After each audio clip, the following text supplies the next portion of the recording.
Hello YouTube, let's use source code from last tutorial to to group buttons. Now we have everything fine here, everything is working, but we want to have a concatenation between buttons, and that's where we will use button groups. So let's go to our source code and let's clean it a little bit up to here, I guess. Okay, save, let's test it. That's fine. Let's fix the sizes here and here because I don't like it. So we will just remove this BTN, SM and LG, and now everything will be fine. Nice. So we have preparation. Okay, now the thing is really easy. Let's separate these groupings into, these button listings into two groups. Okay, and first group will be into div, and that's how you create button groups. BTN group. Okay, and of course we need to close it, and also same thing down there. Div class BTN group div, and let's see what kind of result we have. So that's kind of cool, that's nice. You can use it for some kind of navigation if you like. Yes, I know there are better solutions, but maybe you just don't want to mess around with navbars. In Bootstrap you just want to use buttons that will work as links, something like that. It's totally up to you. Now question, how to change automatically on all buttons their sizes? Okay, the thing is really easy. Just add here BTN group. Yes, I know we are typing again, but that's Bootstrap thing, so you need to repeat a couple of things here. That's what you have when you're working with frameworks. You need to do stuff their way, and they give you a lot of options, and they save you a little bit of time, but you need to learn workarounds, quirks and stuff. So let's go to sizes, BTN group LG, and then down there we can also BTN group small. Okay, let's refresh, and there you go, that works. So here's the question, next one. Let me just revert to normal because I like to work without too much pollution on my screen. Okay, here's the question, how to turn both of these, for example, into kind of vertical navigation, vertical button groups. And the thing is also easy, just type here vertical, and the interesting thing is that you will have both of these groups on the same line horizontally. One will be horizontal and one will be vertical, first one, but they will be on the same line.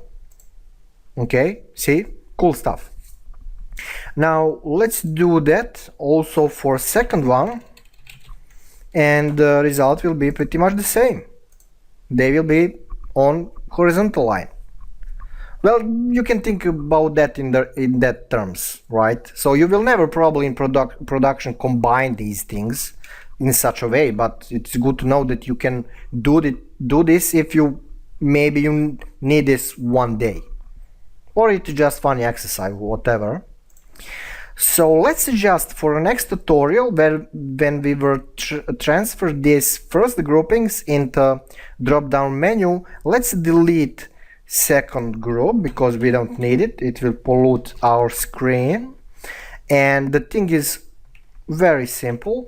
Let's just go to horizontal setup, right?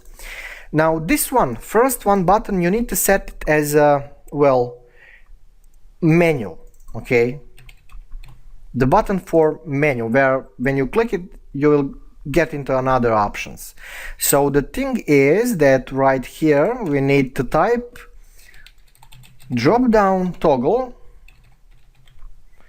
and outside of quotes, you need to type data toggle equals drop down. That's what you need to do.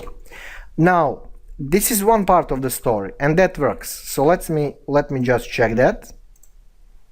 Okay, we have these secondary ones into preparation. We need to operate on them, but we have for menu we have arrow down there, so that's kind of fine.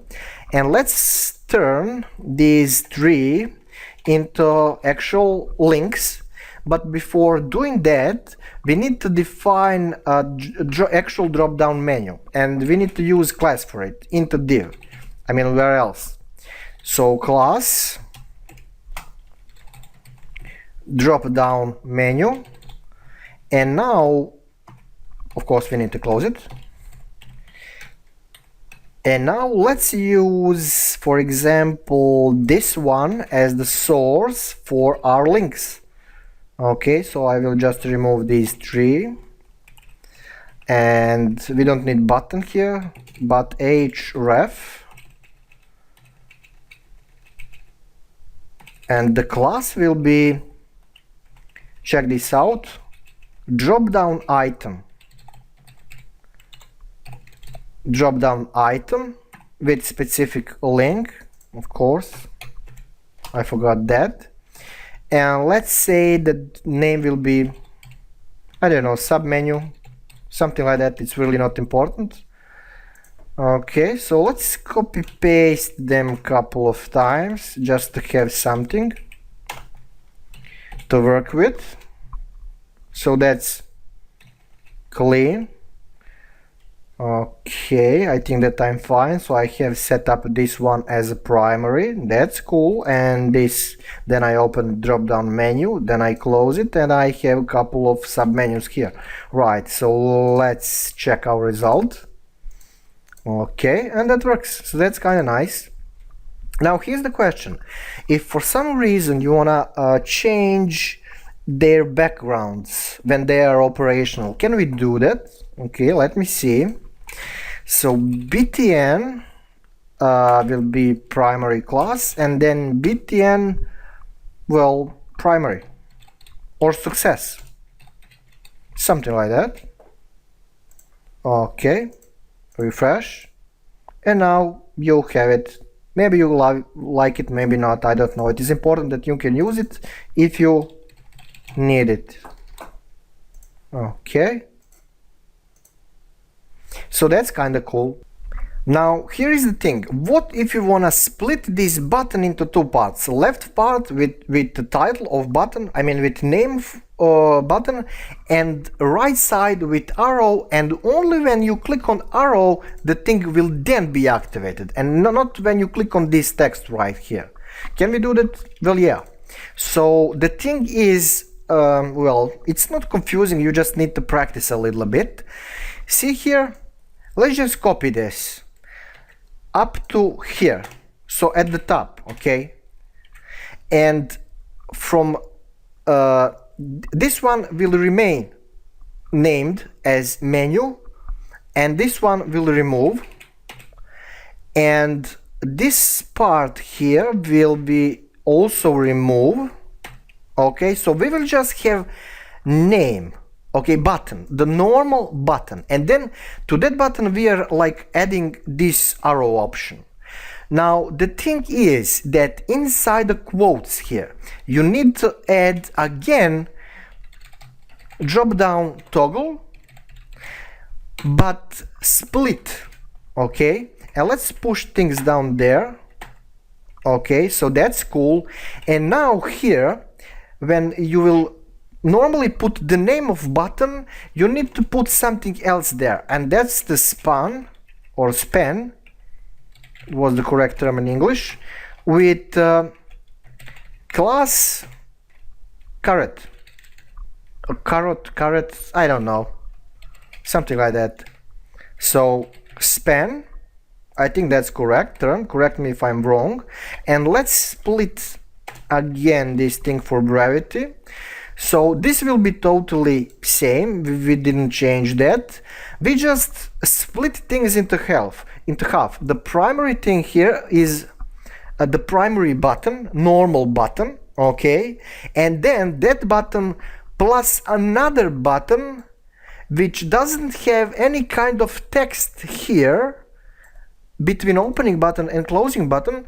We have just span. Okay, and in this second kind of button we need to add drop down toggle split. So it's a kind of easy to understand after you create a couple of errors basically with it. Nothing special. I mean, this is not pointers in C++. Okay, so let's refresh, and I hope that I didn't create error. So when I click on menu, it's there, but nothing happens. But when I click on span, then there you go. Let me just change this color. Okay. Okay. Yeah. So that's cool. Look, I don't want to bother you anymore. You probably know how to mess a lot with buttons and button groups. So I'm going to shut up, render, and as always, thank you for watching, thank you for support, and see you next tutorial.